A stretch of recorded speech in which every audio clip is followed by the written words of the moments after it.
안녕하세요. 모르는 거 빼고 다 아는 모다 언니입니다. 오늘은 행정 절차론 서브노트에 관해서 안내 드리겠습니다.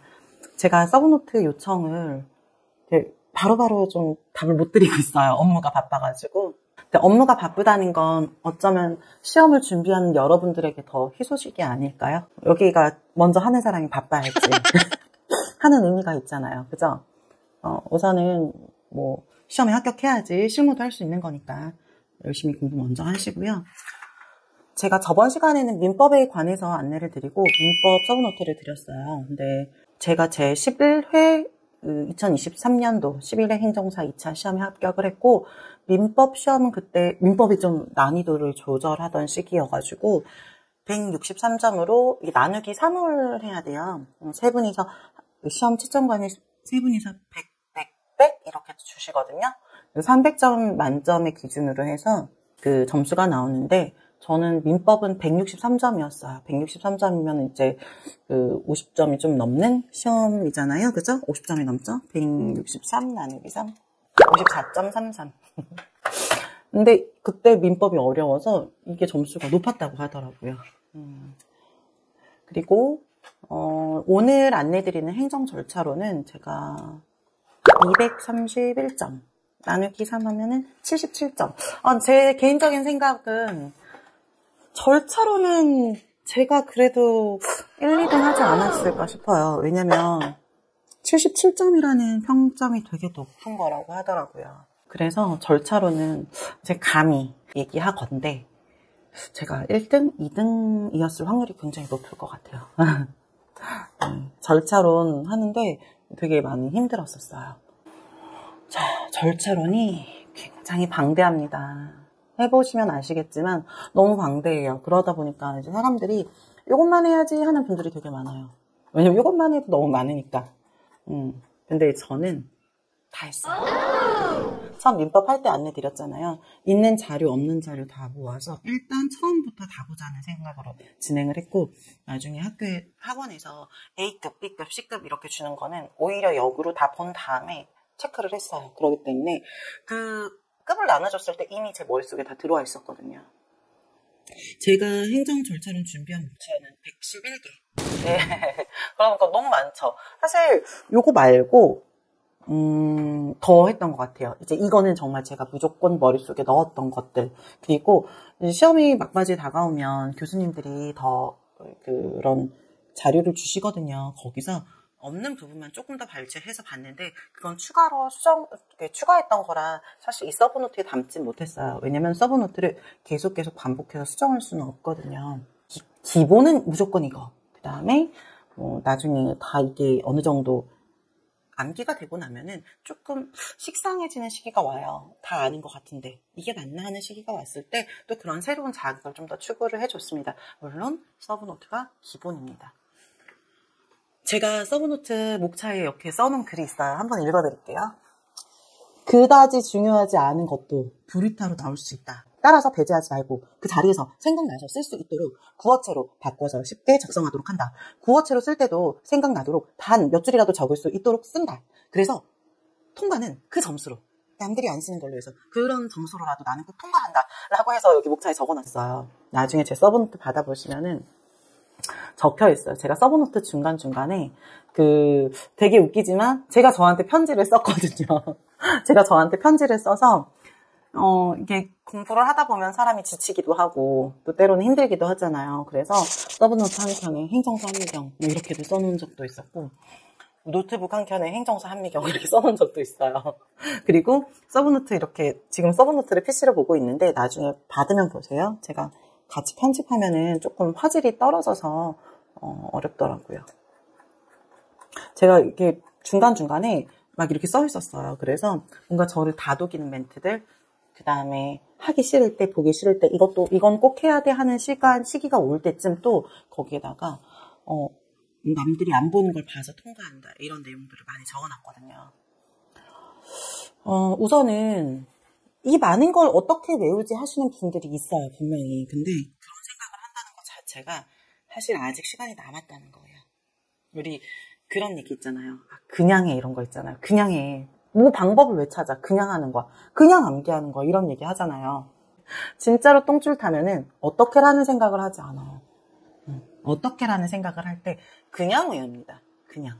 근데 제가 생각한 방법은 저는 누누이 얘기하지만 우선 이해하면서 녹음하고 녹음한 거를 다시 빠르게 들으면서 계속 반복했던 게 가장 컸습니다. 그리고 행정사 요 시험은 무조건 목차가 너무 중요해요. 그러니까 내가 목차 없이 외우겠다 하는 순간 사실 굉장히 어려워집니다. 이유를 알려드릴게요. 저는 시험이 가까워질수록 기출문제를 싹 뽑았는데 기출문제를 전체 다 풀어본 게 아니라 기출문제를 보고 빠르게 목차만 쓰고 지나갔어요. 그 목차만 썼다는 거는 내가 이미 이 목차 안에 있는 내용을 다 외웠다는 거거든요. 목차 옆에 빠르게 내용을 뭐 두 문자라든 뭐든 기억날 수 있도록 빠르게 적고 목차, 두 문차 조금 넘어가고 이거를 기출문제를 빠르게 했어요. 그래서 한 시험에 제가 나중에 시험지를 받으면 5분 안에 저는 무조건 이 시험지에 무엇을 쓸 건지 다 정리하자는 생각으로 암기를 했거든요. 기출문제 또한 다 보는 게 아니라 5분 안에 이거를 빠르게 정리해서 내가 뭘 쓸지를 딱 시험지에 현출을 해 놓은 다음부터 그 시험지에 기록을 하는 거거든요. 한 문제를 보고 시험지에 기록하는 순간 이미 속도에서 늦었다고 저는 생각해요. 5분 안에 내가 시험지에 가 답안을 빠르게 적고 그거를 시험지에 옮겨 적는다는 생각으로 시험을 준비해야 돼요. 그렇기 때문에 먼저 토시 하나 빼지 않고 다 외울 거야 하는 생각은 꼭 버리셔야 돼요. 그럴 수가 없어요. 사람 지능이 그럴 수가 없어요. 근데 정교해지긴 하더라고요. 처음 암기할 때 뭐라도 써야지 하는 마음으로 암기를 해야 돼요. 그러려면 1에서 100까지 다 쓸 수는 없잖아요. 예를 들면은 쉽게 생각해서 제가 뭐 오늘 아침에 서울 출입국 외국인청에 가서 비자 신청을 하고 점심에 사무실에 와가지고 5개영업 신고에 관한 서류를 작성하고 그 이후에 손님이 와서 상담을 하고 세무서를 방문해서 사업자 등록 신청을 하고 그 다음에 남부출입국 사무소에 가서 뭘 했고 이런 게 만약에 정답이라면 이거 정답을 지금 말한 내용을 토시 하나 안 틀리고 외울 수는 없잖아요. 그죠? 그러면 그냥 스스로 복귀하는 거예요. 오늘 아침에 서울 출입국 비자 신청 사무실 왔어. 와서 5개 영업. 맞아, 5개 영업 했고, 그 다음에 손님 왔고, 맞아, 남부 출입국 했고, 세무서도 갔어. 좀 이렇게 그냥, 우리가 누군가한테 얘기를 들으면 토시 하나 안 빼고 그거를 타인한테 전달하는 게 아니라 내가 어느 정도 이해를 해서 그걸 타인한테 전달하잖아요. 사실 저는 이렇게 생각했어요. 처음 서브노트에 작성하는 것도 토시 하나 안 빼놓고선 그걸 쓴다는 게 아니라 내 스타일대로 이해를 하고 그거를 조금이라도 쓰는 연습을 했습니다. 그러려면은 그 대목차가 좀 있어야 돼요. 그래서 여기에 이게 들어간다는 거를 조금 인지를 해야 됩니다. 처음에는 굳이 목차를 해야 돼? 하겠지만 나중에는 이 목차가 있어야지 편하다는 걸 알거든요. 네. 그래서 정말 모르겠으면은 그 의라도 먼저 이해를 하고 왜 이렇게 답이 나오는지를 조금씩 이해하면서 답을 써 내려가야 합니다. 그래서 무작정 토시 하나 안 빼고 외운다는 생각은 버리시고요. 이 문제가 나오면 나는 친구한테 이런 식으로 설명할 수 있을 것 같아. 이 느낌으로 접근을 해보세요. 그리고 그 느낌으로 녹음을 하면서 이해를 좀 하셔야 돼요. 그 다음에 하시면서 다듬으셔야 됩니다.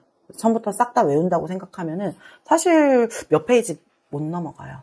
그 시험을 볼 때 준비할 때 부류가 되게 많이 나뉘어요. 하루에 정확하게 3개씩 외울 거야. 그래서 한 달이면 30일이니까 나는 100개를 외우겠지? 뭐 90개를 외우겠지? 하시는 분들이 있어요. 저는 그런 스타일이 아니었어요. 하루에 30개를 봐서 하루에 30개를 차라리 매일 보는 게 그 반복을 하는 게 더 깊이 있다고 생각하거든요. 우르르 빠르게 차라리 다독을 하는 게 저는 도움이 된다고 생각해요. 머릿속에 각인이 되거든요. 그러다 보면은 이 100개라고 쳤을 때 몇 개는 이미 각인이 돼서 그냥 이해가 되는, 그냥 바로 암기가 된 부분들이 있어요. 그런 거를 계속 추려내서 빼셔야 됩니다. 빼시면서 안 되는 부분에 계속 집중을 하는 연습을 하셔야 돼요. 그래서 좁고 깊게 하지 말고 넓게 많이를 반복하시기를 바랍니다. 제가 그 절차로는, 그리고 사실 제 서브노트만으로는 하시면 절대 안 돼요. 저는 절차로는 모든 수업도 그렇지만 이해가 돼야 되기 때문에 저는 단과 강의라도 좀 들으셔야 된다고 생각하거든요. 뭐 합격의 법학원도 있고 많이 있잖아요. 방문각도 있고 에듀도 있잖아요. 자기한테 맞는 거를 좀 들으시고 이해를 하셔야 돼요. 대신 저는 학원 자료가 아니라 이렇게 제 서브노트 제 자료로 했습니다. 학원 강의를 중간중간 들은 이유는 제가 이 아이의 기초적인 베이스가 없으면 사실 암기 자체가 어렵거든요. 그래서 필요한 부분만 발주해서 들었습니다. 거의 많이 들은 거는 사실 절차는 많이 듣진 않았지만 그 교수님 중에 저 했을 때 이정민 교수님 방문가게 그분이 저는 그분 강의가 너무 좋았어요. 그래서 그거를 좀 깊이 있게 이분이 답을 어떻게 쓰는지를 좀 알려주셨거든요. 그러니까 물론 그게 다 제 서브노트에 녹아져 있기는 해요. 저는 서브노트를 외웠으니까. 그 강의를 좀 그래도 들어야 되는 이유가 여러분은 제가 이해한 방식과 다른 이해 방식을 원하실 수 있잖아요. 그렇죠? 그렇기 때문에 꼭 제 서브노트만으로 해결하신다고 생각하지 마시고 그래도 평균 77점 절차론 맞은 애는 이거를 보고 외웠구나 라고 정도 생각하시고 내가 이걸로 이해가 안 되면 다른 자료도 또 이렇게 강의를 들어보셔야 돼요. 그리고 또 민법도 꼭 들으셔야 돼요. 다 못 들으시더라도 중간에 학원에서 단과, 특강 이런 거 있어요. 저는 그런 건 들었어요. 저도 인강을 주구장창 들은 건 아니었어요. 필요한 것만 단과로 가서 들었고 또 필요한 것만 단과로 결제해서 들었어요. 단과가 안 되는 거는 사실 전체 결제할 수밖에 없었지만 강의를 듣는데 집중해서 시간을 쏟진 않았어요. 왜냐면 제 목적은 서브노트의 암기였고 그 교육은 그 서브노트를 이해하는데 그냥 그거를 이해하는데 활용하는 정도였지 돈을 뽕 뽑기 위해서 그 강의를 싹 다 듣지는 않았습니다. 무슨 얘기인지 아시겠죠?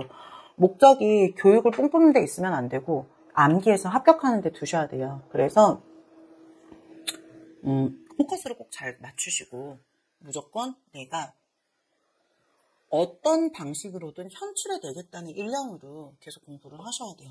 근데 한 번 보고 현출은 안 되죠. 그래서 여러 번 방대한 양으로 여러 번 반복을 하다 보면은 어느 순간 제가 처음에 제목 적어놓은 거 있어요. 제목만 봐도 이거 이런 내용이지 하고 이해가 돼요. 그래서 사실 암기하는 방법은 제가 뭐 나중에 또 시간을 잡고 안내를 해드릴 수는 있지만 사실 저는 늘 똑같이 얘기 드리지만 녹음이란 방법으로 암기를 많이 했습니다. 제 목소리를 소음과 함께 다 녹음하고 반복적으로 계속 들었어요. 그리고 나중에 제 책을 볼 때도 제가 녹음한 걸 켜놓고 빠른 배속으로 녹음을 들으면서 눈으로 제 책을 회독했습니다.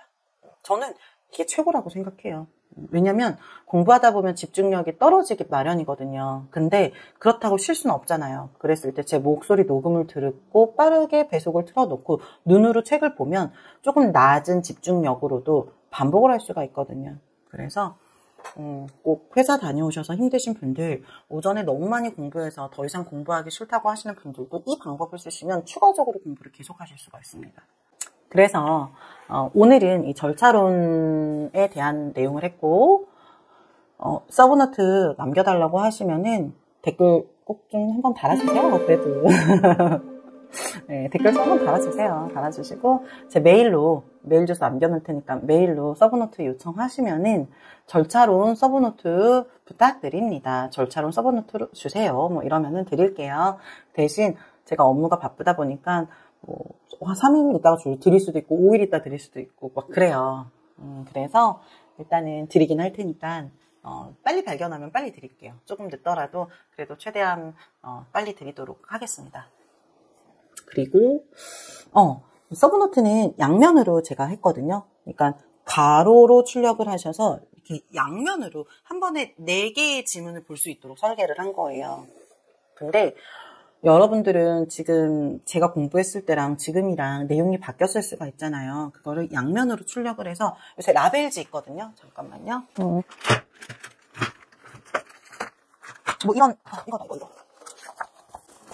이런 거 라벨지 있어요. 라벨지 중에 이렇게 보면 이렇게 큰 거 있거든요. 큰 거? 작은 거 말고 큰 거 있는데 그 큰 거를 저희 서브노트 수정하는 곳에 이렇게 붙이세요. 붙이시면은 위에 작성할 수가 있어요. 그렇게 수정을 하세요. 이렇게 수정하시고 라벨 그러면은 출력해가지고 붙여서 바로 위에 내 손으로 쓰니까 뭐 사실 이거를 뭐 수정한다고 고생하실 필요도 없는 거고 아시겠죠? 그리고 나 라벨지 사기도 귀찮고 돈도 없어 뭐 이러면은 양면 말고 단면으로 출력을 하세요. 그러면은 위 공간에 이렇게 남거든요. 여백이 남거든요. 그러면 그 여백에다가 이렇게 X 치시고 위로 화살표 하시고 여백에다가 작성을 하시면은 수정이 가능합니다. 그렇게 하셔서 너무 수정하는데 너무 많은 시간을 쏟지 마시고 암기하는데 꼭 집중을 하셔서 공부하시기 바랍니다. 아시겠죠? 라벨지 좋아요. 오늘은 이만 마치겠습니다. 모다 언니였습니다. 구독, 좋아요 눌러주세요. 감사합니다.